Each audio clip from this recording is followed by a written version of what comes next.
folks, let's see if I can back up here a little bit. This is two guitars that are pretty similar that just came into the shop here, and this was a homemade, shop made. The tag inside the guitar says established 2003. I'm not sure when this guitar was built. I think that this was a Stu Mac kit, although I'm not sure that they came in walnut. This definitely walnut back and sides, spruce top, mahogany neck. I was a little surprised to find Waverly tuners on this guitar. Not knocking the gentleman who built these guitars. The guy that brought them in bought them from the guy that built them. I don't know if he got a really good deal or what the case was, but he brought them to me saying they didn't play well, and he wanted me to do whatever I could to make them play better. So I ended up refretting this one.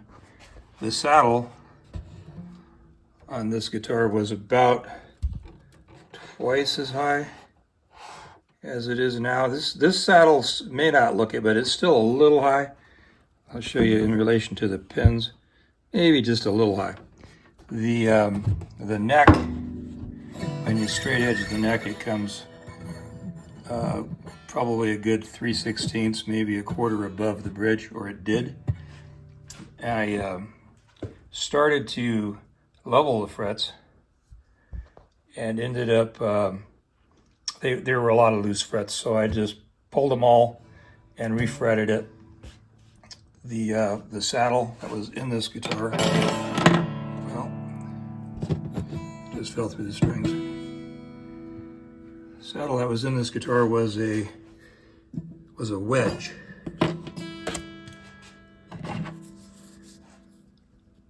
Let's see if we can get it to, you can see how that's beveled down on the bottom side and fatter on top.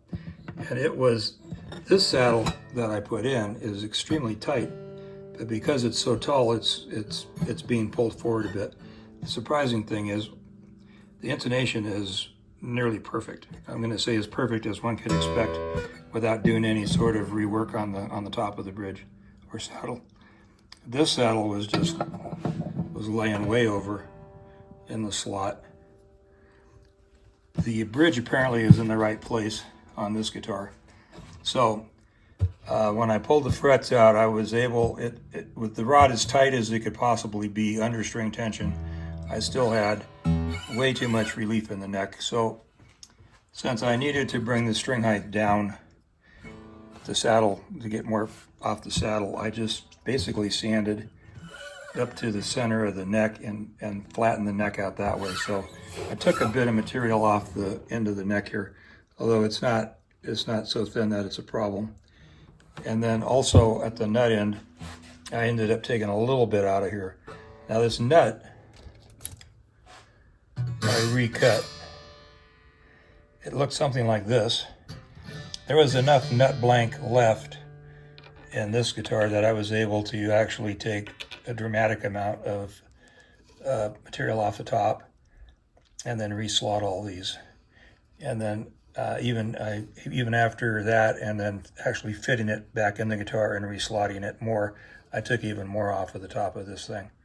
So, and this little black mark here is some nut sauce. Anyway, so it kind of resembled that before. Now it's pretty decent.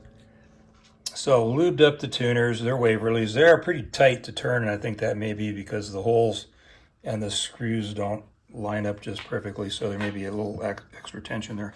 It is, however, now playing and sounding pretty good. I've got somewhere south of 4/64 of string action on the fatty and about the same on the high E. And give you an idea of what the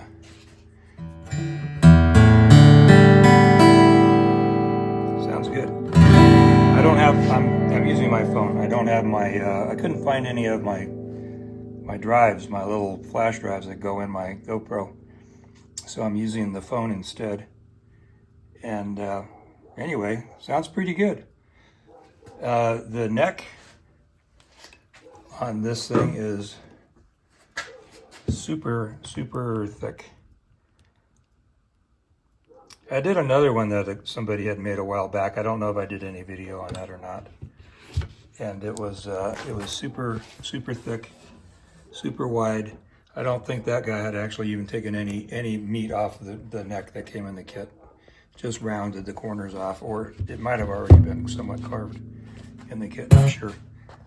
Let me, I don't know what to do with this. Talk among yourselves. Just gonna play a little bit, just to give you an idea.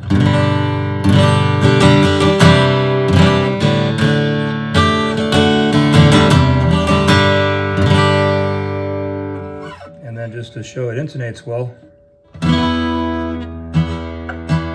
it's open E chord up at the 7th fret.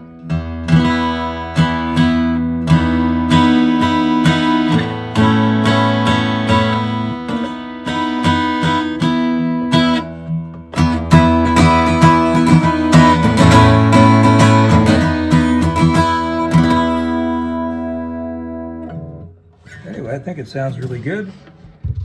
It's pretty playable now. If you like a fat neck, it's really playable. Anyway, so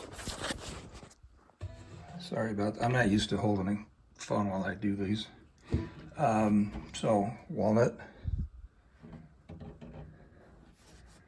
back and sides, spruce top, and like I said, this bridge is in the right place. Now, sorry, I'm going to make you dizzy. This guitar is the same brand, made by the same guy.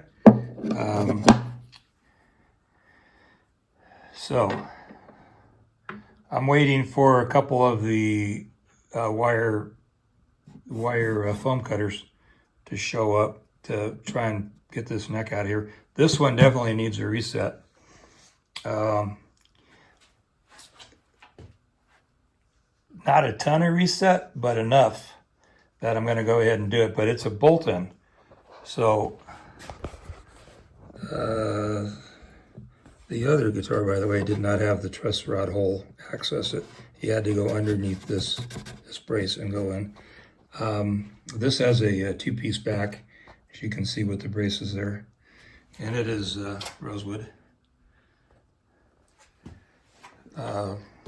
Mahogany neck again.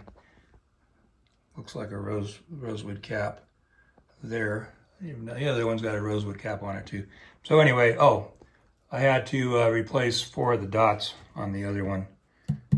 They were, when I was sanding the neck, they were barely in there when I started, and so they didn't take long to work their way through. This is the nut I showed you already. There was a piece of wood jammed in here trying to make it intonate. The problem is the bridge is about 1/4 inch too close, so I popped the bridge on this thing and I'm going to push it back. I'm going to wait until I get the neck reset. Anyway, it's a bolt-on. So what I try to do, since they have the glued tongue, I try to just take the bolts out and then floss it, because it does need to go, down. So I can just floss the heel and, gain what I need without having to actually disconnect that. That's a big money saver and time saver on a reset with a bolt-on, if you are able to go that route. Problem is, I think this guy glued the heel in. It's not glued on the face though, but I'm pretty sure that he glued the tenon in. So that's why I'm waiting on these things. So hopefully I'll be able to loosen that glue enough to get it to move back and forth, and then hopefully it'll probably just reset itself every time it doesn't have heat in it. So flossing it could be tricky, but I'm just going to see what happens with that. Once the neck is where I want it, then I will go ahead and put a temporary tailpiece on here run my strings through and get this to where it intonates, get the bridge where it intonates properly, and then, you know, reglue, and then I'll just have to touch up the finish. I'm pretty sure this is just a poly finish on here. The binding on this one, I think this might be number 2. For one thing, I don't think it was a kit, or if it was, he didn't pop for the Waverleys again. I think these are Grovers. And I don't know if I'm gonna, it's got a little bit of sprout. I don't know if I'm gonna have to refret this one or not. I'll have to see how they rock her out, and if they're loose, if I can glue the existing ones. And these frets actually look a lot better than the other ones did. The other ones were whacked. So, and he put a pretty thick wood pick guard on this, which I don't think probably helps with the tone at all, but we'll see once it's strung up. It might be fine. That's it. So I'm not sure that I'll bring you back in, but so what I've got to do on this one, because it also had a crap bridge or saddle, and then the nut just has to be replaced on this guitar. So I'll do a nut, I'll do a saddle, I'll get the bridge where it goes and reglue that. Both of these things have the like the LR bags style. This is an Active Jack EQ series, JP 605B. And so I guess that's the brand. It's not actually a JB, or what did I say before? Not JBL. Anyway, this is standard pickup, guys. Anyway, so they both had the same thing with the volume and tone controls in them and all that good stuff. All right, this has gone on long enough. I will I'll wind it up here. Anyway, all in all, these aren't bad guitars, except I don't like fat necks like this, just because they, you know, well, wait a second. Now this neck isn't nearly as fat. I don't know if this guy got this neck carved. Well, this has actually a slight V carve to it. So, this, and a not a lot narrower nut. This is going to be a really nice guitar to play when it's all done. Cool. All right, that is definitely it. Thanks for watching. Thanks for getting this far. I may bring you back in after this one is done or in the process. We'll see. Take care.